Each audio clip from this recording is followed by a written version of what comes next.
सभी सम्मानित क्षेत्र पंचायत सदस्य एवं मेरी हृदय प्रिय जनता, बलदेव ब्लॉक एवं मथुरा जनपद की जनता को मेरा हृदय से प्रणाम, नमस्कार। मैं अजीत सिंह, क्षेत्र पंचायत सदस्य, सैदपुर, बलदेव, मथुरा, उत्तर प्रदेश। भाइयों, जैसा कि आप सभी को ज्ञात है कि अगस्त महीने में हम लोगों ने बलदेव ब्लॉक के उप प्रमुख पद का चुनाव लड़ा था, जिसमें नामांकन 20 तारीख को किया गया था एवं 22 को इलेक्शन हुआ था। परिणाम आप सब जानते हैं, परिणाम क्या हुआ था। ये वीडियो बनाने का मकसद आपके बीच में जो सच्चाई है उसको रखना है। सच्चाई इसमें यह थी कि हमें सिर्फ 2 महीने के टाइम ड्यूरेशन में हमने तैयारी शुरू करी। सभी क्षेत्र पंचायत सदस्य, क्योंकि इसमें क्षेत्र पंचायत सदस्य ही वोट डालने का हिस्सा लेते हैं, बलदेव ब्लॉक में कुल 93 क्षेत्र पंचायत सदस्य हैं जो इस चुनाव प्रक्रिया में हिस्सा लिए थे। मैं आपको बताना चाहूंगा कि कुछ हमारे जनपद के नेता एवं बलदेव ब्लॉक के बड़े नेताओं ने हमने सबसे मुलाकात करी। हमको बड़ा आश्वासन दिया गया, विश्वास दिलाया गया कि आप चुनाव लड़िए, हम आपका जो भी संभव होगा मदद करेंगे, और उन्होंने मदद की भी। लेकिन अंतिम क्षणों में जाकर के, जैसे कहते हैं 11वें घंटे में जाकर के, उन्होंने अपना जो भी मन था वो पलट लिया। कारण कुछ भी रहे होंगे, या तो राजनीतिक भविष्य की चिंता होगी, या कुछ और दबाव रहे होंगे, या कस्में सौगंधें खाई गई होंगी, मैं उनके बारे में नहीं जानता। लेकिन आपको पता है कि कुछ नेताओं ने जो हम पर विश्वास कर रहे थे, हम उस विश्वास पर खरे उतरे, हमको धन प्रलोभन दिया गया, सब कुछ किया गया। सभी बीडीसी भाइयों के प्रमाण पत्र, आज से जब 3 साल पहले जब चुनाव हुआ था 2021 जुलाई महीने में, तब उनके प्रमाण पत्रों को कब्जे में ले रखा था। प्रमाण पत्र बीडीसी भाइयों के पास न होने के कारण हम चुनाव में थोड़ा सा पीछे रह गए। अगर बीडीसी भाइयों पर 50 लोगों पे भी अपने प्रमाण पत्र होते तो हम बताते कि चुनाव कैसे लड़ा जाता है। जगह जगह अब कहा जा रहा है कि हमने इनको पैसे देने का ऑफर किया था, ये पैसे मांग रहे थे। ये पैसे लेकर के हमारे पास गए थे मेरे प्रस्तावक महोदय श्री सूरजभान जी, वो स्वयं मेरे पास भी इनके खूब फोन आए कि आप ये पैसे ले लो, ये पैसे ले लो, खूब अच्छा खासा ऑफर किया। लेकिन हमने हाथ जोड़कर इनके प्रस्ताव को ठुकरा दिया, मना कर दिया, और हमने 18 वर्ष बाद इस बलदेव ब्लॉक की जनता एवं मथुरा जनपद की जनता को यह बताया कि लोकतांत्रिक मूल्यों पर रहकर भी चुनाव लड़ा जा सकता है, और हमने लोकतांत्रिक मूल्यों पर रहकर ही चुनाव लड़ा। आप सबको पता है कि 10-11 तारीख के आसपास अगस्त महीने में इन लोगों ने सब बीडीसीओं को उठा करके होटलों में कैद कर लिया, उनके फोन छीन लिए गए।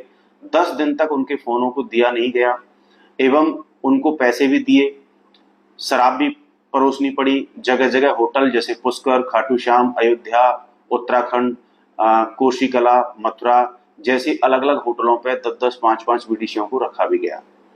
जब नामांकन के दौरान हम वहां पहुंचे तो हमारे जो विपक्षी पार्टी के लोग हैं, उनके गुंडों ने हमें बलदेव ब्लॉक परिसर में घुसने से रोका। हमारे साथ धक्का मुक्की, मारपीट करने की खूब कोशिश करी कि किसी तरीके से नामांकन न हो पाए। लेकिन माता रेवती एवं परमपिता परमेश्वर बाबा बलदाऊ बाबा की असीम कृपा से हम लोग एवं हमारे बुजुर्गों के आशीर्वाद से नामांकन करने में सफल हुए। चुनाव हुआ।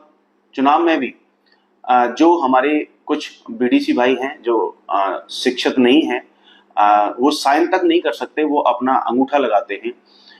वो लोग किस तरीके से सही वोट डाल आए अंदर जाकर के, यह भी एक विषय है।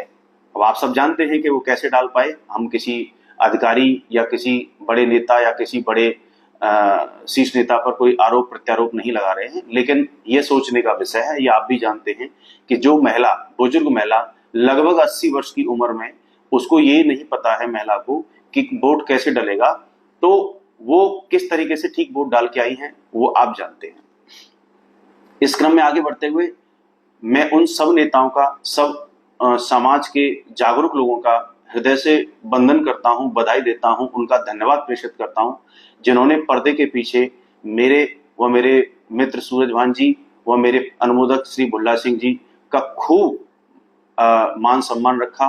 उन्होंने हमारा धैर्य को बनाए रखने के लिए हमें प्रोत्साहित किया। मैं उनको धन्यवाद देता हूं। आगे की बात करते हैं कि जैसे ही 30 तारीख को जब शपथ ग्रहण समारोह था, कुछ नेताओं को वहां बुलाया गया और उनको नहीं पता था, हमारे क्षेत्रीय विधायक श्री पूर्ण प्रकाश जी को भी बुलाया गया, लेकिन वो वहां की सच्चाई जानते थे, इसीलिए उन्होंने अपने प्रतिनिधि हमारे बड़े भाई श्री पंकज प्रकाश जी को भेजा, जिन्होंने माइक पे आते ही खूब खरी खोटी सुनाई। उसके बाद लोगों ने राजनीति में पंचायत का महत्व बताया और जैसे ही हमारे प्रमुख जी श्री रामवीर भरंगड़ जी पर वो माइक आया तो उन्होंने बताया कि राजनीति में कोई भी पंचायत का महत्व नहीं होता है। अगर पंचायत का महत्व होता तो पहले भी पंचायतें हुई, लेकिन चुनाव आमने सामने, फिर भी जिला पंचायत का सदस्य का चुनाव लड़ा गया। पंचायतें और भी होती रहेंगी, आगे भी होंगी, हम देखेंगे कि कौन पंचायत की बात मानेगा।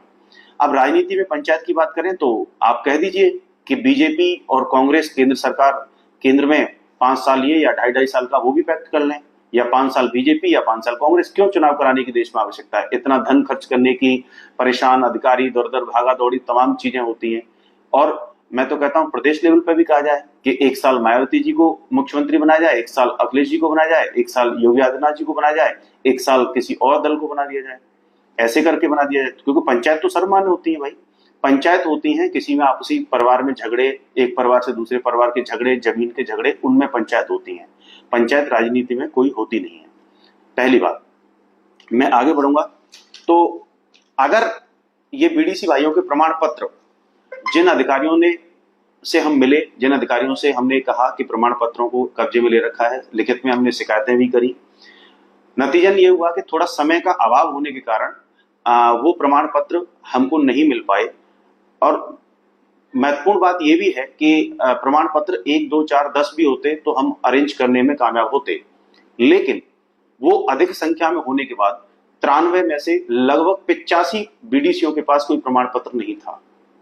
अब आप बताइए कि ऐसे में चुनाव कैसे लड़ा जाए। इन्होंने खूब प्रयास किया कि हम चुनाव से हट जाएं, धमकियां दी, मारने पीटने तक की, गोली तक मारने की धमकी दी, लेकिन हम धमकियों से डरते नहीं है। ये आपके शेर, 3 शेर ऐसे हैं जो न बिके, न आपके सम्मान को झुकने दिया और न कभी आगे आने वाले टाइम में आपके सम्मान को झुकने देंगे। अब रही बात आगे की भविष्य की, तो भविष्य में भी बहुत सारे चुनाव होंगे, पंचायतें होंगी, हम देखेंगे कौन किसकी पंचायत करता है। वो नेता, जो नेता हमारी मदद किए, वो पहले फोन करके कहते थे कि हमारा फोन मत उठाना, और बाद में वो 11 घंटे में जाकर के कुछ अपना विचार चेंज कर लिए। कोई बात नहीं, हमारा पहला चुनाव था, अभी हम आपके बच्चे हैं, सीखे हैं चुनाव कैसे लड़ा जाता है।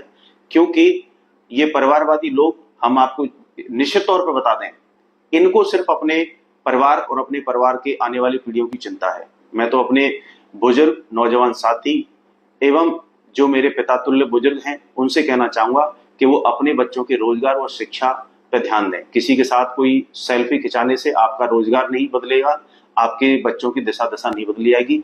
क्योंकि नेताओं के बच्चे तो सेट हो जाएंगे, लेकिन हम अपने बच्चों की क्या कर रहे हैं ये भी आपको देखने वाली बात है। इस क्रम में आगे बढ़ते हुए मैं आपको कहना चाहूंगा कि हम 3 जो भाई हैं उन पर गर्व कर सकते हैं कि हमारा ईमान बिका नहीं और हम डिगे नहीं, अपने धर्म पथ पर रह करके हमने चुनाव लड़ा। नतीजा कोई भी हो, नतीजा से हम घबराए नहीं, नतीजा हमने सह स्वीकार किया। शायद हो सकता है कि बीडीसी भाइयों को कुछ हमारा विचार समझ में नहीं आया होगा, या धनबल और बाहुबल, फोन चुना लेना, शराब परोस देना, उसके चक्कर में वो कुछ चक्कर में आ गए और उन्होंने किसी तरीके से बहला फुसला करके कस्में सौगंध दे करके उनको रखा गया। अब जो नए प्रमुख बने हैं श्री प्रतीक कुमार भरंगड़ जी, मैं उनको बधाई देता हूं और मैं उनसे कहूंगा कि जो चुनाव में आपने विकास के वादे किए थे उन वादों पर खरा उतरें, विकास कराएं। मेरे बीडीसी भाइयों ने मुझे बताया, जब मैं उनसे घर घर जाके मिला पूरे चुनाव कैंपेन के दौरान, तो उन्होंने मुझे बताया कि हमारे मीटिंग भत्ता तक का जो पैसा है वो आज तक नहीं मिल पाया है। तो मैं कहना चाहूंगा सभी, चाहे वो कोई भी हो, 93 के 93 बीडीसी भाइयों को मीटिंग भत्ता का पैसा जिसका रुका हुआ है उसको तत्काल मिले। मीटिंग टाइम से कराई जाए, जो भी सरकार के द्वारा नियमावली में जो मीटिंग है, पंचायती राज विभाग के द्वारा जो नियमावली है उसमें मीटिंगों का प्रावधान है, उसको कराया जाए। मैं एक बार फिर कहूंगा कि पानी उतरता देख मेरे किनारे घर मत बना लेना, लौट कर फिर आऊंगा। मैं एक बार फिर कहना चाहूंगा कि अपने आसपास स्वच्छता रखें, पानी की बर्बादी मैं गांव देहात में देखता हूं कि पानी सबमर्सिबल चला करके बहुत पानी को बर्बाद किया जाता है। पानी को बर्बाद ना करें, क्योंकि ये जल है तो कल है। एवं अपने बच्चों की शिक्षा एवं रोजगार पर ध्यान दें। बहुत बहुत धन्यवाद, आपका आभार। आपका बेटा अजीत आपकी सेवा में तत्काल हाजिर है। प्रणाम।